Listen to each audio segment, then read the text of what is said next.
Now, the last speaker of this session will start from the Mayo Clinic, and he will talk to us about Thyroid Nodular Pathology, an overview. Please, Dr. Stan. Thank you. And I want to start by thanking the organizers for this opportunity to be here. And I have been here at the first TNT meeting, and it's a pleasure to be back. I think that the field has made tremendous improvements in the past 4 years despite the pandemic. And looking at the audience, I think that it's going to be an exponential phase from here on. My point, or the area that I've been charged with, is to talk about our target, the nodule itself, and which ones actually should we tackle. And you'll see me working between two areas here. First, to declare that no conflict of interest is there. And then most of us know that thyroid nodules are extremely common. However, those that are palpable are still a minority at the 5%. But if we are to do scanning ultrasounds in the whole population, we would end up with a humongous number of nodules. And obviously, we want to limit our focus to those that really need our attention. Most of the time, the scenario that we encounter in our practice, and probably you see it as well, is the incidentally discovered thyroid nodule, a nodule that the patient and the physicians were not looking for. However, a lot of imaging studies are finding nodules, starting from the chest, neck, spine, PET scan, not to mention of those hot nodules on PET scan, and as well as the carotid ultrasound that some of our colleagues in cardiology and internal medicine will perform. How do we evaluate these nodules? Some of them, as in this young lady, are having nodules that are easily noticeable upon inspection. But that's not always the case. Exam is certainly a valuable tool for identifying thyroid nodules, and probably going down to 1 centimeter is feasible to be identifiable on physical exam. Laboratory data, once we have a nodule, I think it's extremely important to all of us to know if we're talking about a toxic nodule or a non-toxic nodule. So we always add a TSH, and I know some of you follow the addition of a calcitonin. I think the discussion about what kind of nodules are predicted by ultrasound really fails a little bit in the direction of medullary, also fails in the direction of lymphoma or some follicular cancer. So I leave that as a point of discussion. Who needs a calcitonin? We all like to see an ultrasound. I think it offers the most information as to risk of benign, I take it back, risk of malignant versus the good answer of a benign nodule. And we see the nodule here. This is something that we might easily palpate based on the depth of the nodule, but many times we do end up with a biopsy in order to answer the question. And I think that's the most important answer that our patients want to hear. First of all, are we talking about benign or malignant lesions? And fortunately, most thyroid nodules are benign. And most thyroid nodules will not fall on the categories that I will highlight here. And yet, these are the categories that I think we have to consider when we talk about interventions.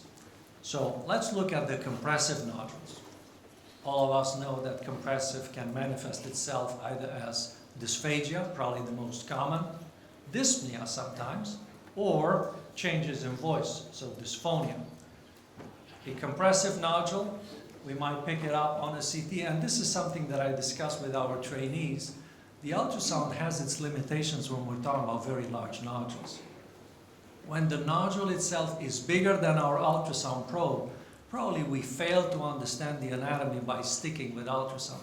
This is where a CT, as we see here, this coronal view gives us such a nice definition where the trachea lays, where's the nodule, how much displacement there is, and we can also make a measurement. This doesn't look as impressive, but if we pan through this anterior posterior, we might see where the trachea is at its narrowest point, and that's what we want to find. We did here an esophagram, and what you see is this bite taken out from the esophagus by a very large right-sided thyroid nodule. Obviously, this would fit very well with the history of dysphagia that we don't know Should we ascribe it to the nodule or is it something else? So a very helpful tool I find when we're not sure if we should intervene. There it is. Most of the time we deal with these nodules with a surgical management, a lobectomy. So why should we skip that step, which we know it's effective? What is the gain from an interventional yet non-surgical therapy?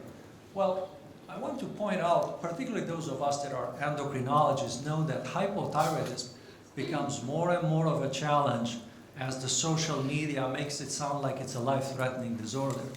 So avoiding hypothyroidism, I think it's extremely important these days.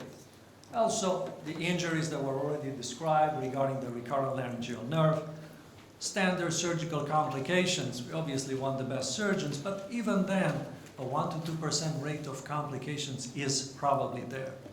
And the next scar is still, unless we talk about retroauricular or axillary approaches, which are still unlikely to be performed on a routine practice, the next scar will still be there with its at least aesthetic complications. So I think this is where the thermal ablation comes as a nice choice in trying to avoid some of these aspects of surgical management. The other nodule that I think is worth discussing as an ablative therapy is the toxic nodule. And how do we know a nodule is toxic?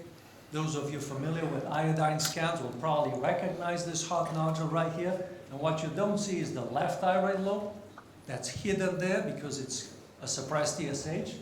And this is the only autonomous area that would be nice if we could eliminate because the patient is hyperthyroid. Even if the nodule is not compressive, this is a problem.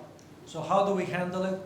It's been done, as many of you know, with two options. Surgery remains an option, but radioactive iodine is the other choice. Radioactive iodine, particularly in our side of the world, brings a lot of questions, particularly about pregnancy, risk of malignancy down the road. So it also engenders some concerns. Surgery, we already discussed. So again, the options here, I think, are those of ablative therapies, very effective. And the third type of nodule that I want to bring to your attention is the nodule that affects the appearance. And for some of us, that might be irrelevant. But there is a subgroup there that, particularly those in public functions, particularly those that are very mindful of their appearance in discussing with others, the aesthetics are important. So I don't think we should discard the aesthetics. And I learned my lesson dealing with this young lady. For a number of years, she was seeing me, and we were noticing this nodule becoming larger and larger, and I noticed that her necklace was using bigger and bigger beads to sort of mask the nodule. It didn't dawn on me that it was meaningful to her, so I kept offering a thyroidectomy. Let's get rid of it. Well, she refused. But at the time, Dr. Valcavi paid us a visit, so I said, you know, there's this gentleman in Italy that thinks he has a solution for this problem. She sent me this picture 8 months after she traveled to Reggio. With this picture, I decided this is a procedure that we need to take on. This was 2010, and since then, we've been initiated our protocol of radiofrequency ablation at Mayo Clinic. It's been extremely successful, and again, I want to give you one thanks in that direction. Very many patients have been helped by this procedure. But coming back, I do want to put things as much in balance as I can. So when we talk about surgery, in the United States, radiofrequency ablation is still of a, I don't want to use the word experimental, but it's a novel therapy. So a number of insurance companies are raising questions. That does not happen when we offer surgery. Surgery is easily accepted. So sometimes we have to write letters, we have to discuss with the insurance company on behalf of the patient, and that takes time. So we have to be mindful of that. Furthermore, if we do, our colleagues in surgery perform a lobectomy, we don't have to follow that nodule with ultrasound. We don't have to follow that area for an increased growth after a few years, for maybe need for a repeat procedure. Again, a good surgeon will probably eliminate this problem, but the risks are those that we discussed earlier. Putting aside the benign nodules, occasionally we do deal with malignant nodules, and our experience is probably at about 5% of thyroid nodules will have a malignancy. Not always a papillary thyroid cancer. I think all of us need to keep in mind the left side of my table here. Follicular thyroid carcinoma is probably about 5 to 10% of the thyroid malignancies, so that's a significant number. But then medullary, the anaplastic, hopefully we don't see that many of those, and then the occasional thyroid lymphoma that actually probably does not require surgery, but rather a good collaboration with hematology or oncology for chemotherapy or radiation. However, what lends itself to ablative therapy are the areas of papillary thyroid cancer less than 1 centimeter. And what I'm talking about is not any papillary less than 1 centimeter, but you see this fully intrathyroidal, a small PTC that doesn't impinge on the capsule, certainly without any associated adenopathy, and certainly unifocal, not a multinodular disease, multinodular gland. In that setting, I think we deal with 2 categories.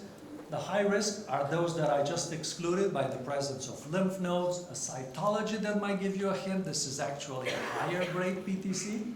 And I'm talking about all the others as low risk PTC that might fit an alternative management, which probably is thermal ablation. We've started this practice. It is an evolving practice and it has its pitfalls. I'll leave it to my colleagues that are charged with this area to discuss it. And the area that I want to spend just a couple minutes on is the approach to cystic thyroid lesions.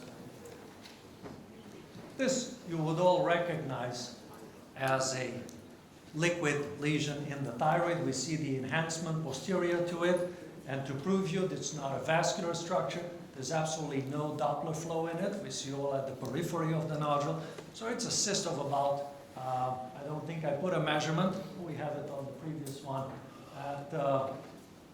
I cut it off, 6-7 centimeters. We deal sometimes with cysts that contain 150 milliliters of fluid, some of them descending a bit into the upper mediastinum. But this is a large cyst. So what we would all do probably is try to drain it. And what we would all find out is that within a matter of weeks, the patients which initially describe great relief, within a few weeks will say, "Doc, I think something is bothering me again," and the collection is almost back where it started before the drainage. So this recurrence rate, I would put there at 3/4 of our patients having another problem in a matter of a few months at most. So how can we prevent this? The practice that we've been using now for a few good decades is that of considering sclerosing these inner cysts, this thyroid cyst, with alcohol. And data that I pointed out to you here, one is from Japan, a very good success rate at 80%. We've had 75% success rate in creating a significant shrinkage of these nodules. So basically what is being done is, if I go back, we would drain this cyst and we would instill about 1/3 of that volume, but no more than 5 milliliters of high concentration alcohol, that's 95% ethanol, and leave that for about 5 to 10 minutes, after which that fluid is removed. And the result? This is 3 months later. There's no vascularity in this, so it's basically just the scar, the wall of the cyst, with the inflammation generated by alcohol basically leading to like a glue on the inner walls, and this is a deflated balloon that stays deflated for the long run.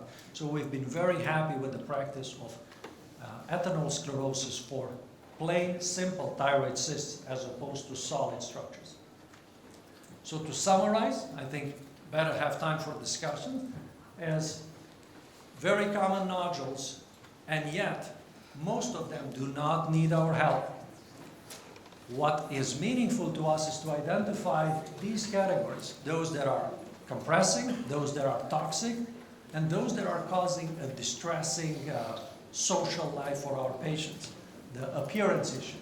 And then certainly we want to identify the malignant nodules Some categories, most of the malignant nodules will require surgical management, but there is a category, and micro-PTC that are low risk, I think fit well for the idea of thermal ablation.